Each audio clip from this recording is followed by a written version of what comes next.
Kahit hindi nyo nga ginagamit, may babayaran pa rin ho kayo sa gobyerno. Correct. O tinatangka natin kunin si Attorney Cynthia Alabaz, ang tagapagsalita po ng NGCP. Nasa linya na natin, Kaloy. Alright. Nasa remote one ba si ma'am? Attorney Cynthia Alabaz, magandang umaga po. Attorney, good morning po sa inyo. Welcome. Magandang umaga, nga tuwing. Oo, pasensya na po at bigla ng aming tawag. Short lang ang ating oras ngayong umaga, ma'am. Pero gusto lang namin makuha ang paliwanag sa mabilisang paraan. Ano talaga ang naging problema?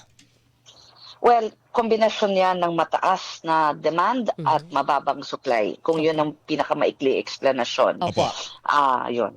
So, Ano po ang planta ang may mga problema. Ang mga planta ng kuryente. Merong may nagkaroon ng problema sa transmission noong May 13, pero bago pa tayo pumasok ng May 13, manipis na ang supply.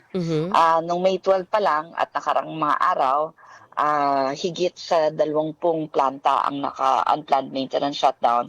Bukod pa yan dun sa halos 14 na naka-derated capacity for the Luzon grid. Plus, meron din tayong yellow alert na sa Visayas grid. Importante kasi yung sitwasyon ng Visayas grid kasi nagkihiraman ang Luzon at Visayas. Okay, una muna gusto kong linawin, ma'am, yung transmission line na nagka-problema, dalawa po yata yun, naibalik na po ba natin yung sa linya? Yes po, on the same day na ibalik May natin 13. yan agad-agad. So primarily, ang problema natin ngayon kung bakit mula nung maikabit na ulit ninyo yung transmission line na nagka-problema ay puro planta na lang. Yes po. Okay. Planta naman po talaga ang pag tumagal ang power interruption. Supply issue po yan talaga. Pwera na lang talaga kung malawakan kagaya ng bagyo na maraming tore ang nasisira. Pero dito sa ganitong panahon, mabilis lang po na ibabalik ng NGCP yung serbisyong pan-transmission. Ano po dahilan bakit sangkaterba yung planta na nag-unplanned outage? Iyan po ang taon-taon nating tinatanong. Madalas po kasi hindi pangkaraniwang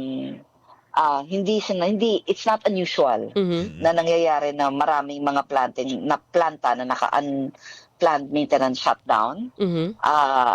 Pero sa akin, isa tong hudyat o isang senyales na kailangan talagang magdagdag ng base load o yung plantang maaring tumakbo ng pangmatagalan. Ano ba ho, Marami Attorney? po tayong pumapasok ng mga planta pero solar po yung mga papasok this year. Pero mainam po talaga yung tinatawag nating base load.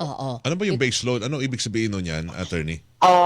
Yung base load po kasi yung talagang maasahan nyo. Ang solar kasi, although maganda yan kasi green energy po yan, ang tinatawag sa kanya is intermittent. Tsaka ibig sabihin yan, pag magkaroon po ng cloud cover, mawawala bigla. Correct. Saka sa gabi, wala na. Meron po tayong baterya, pero yung battery nila, ilang oras lang po ang itinatagal. So ang maganda po dyan talaga, yung mga mas naasahan, na pwede po tayo magkaroon ng ibang green energy na base load, kagaya ho ng hydro o geothermal, pero kailangan ho natin i-develop yan. Of course, yung mga thermal plants po, yung mga coal plants, base load din ho yan. So marami hong mga ibang teknolohiya na mas matagal ang operation at mas maasahan yung kalidad than VRE. Yes po, go ahead. Yung mga nag-back down, ng mga pumalya, ano yun? Coal power plant ba yun? O hydro power plant? Ano? Meron ho mga hydro plant kasi marami ho, I think it's a mixture of yung tinatawag nilang thermal plants o yung ang pang-ikot ng turbina nagsusunog ng panggatong. Meron rin ho mga hydro, yun ho yung pang-ikot ng turbina kasi ho mababa yung level ng tubig. Dahil nga ho mainit ang panahon. So combination ho ng iba't ibang klaseng mga teknolohiya yung nawala nung nakaraang mga buwan. Actually, kung titingnan nyo ho, Mayo pa lang 17 yung plantang nag-out. Tapos meron ho from last year pa, meron 2024, meron pa nga ho isa, I think 2017 or 2019. Sino po nagre-regulate ng mga planta? Bakit hindi nababantayan na sangkaterba na yung naka-out natin na planta? And it is being, parang ano ba, napapabayaan ba to o ano? Actually, totoo po yan, no?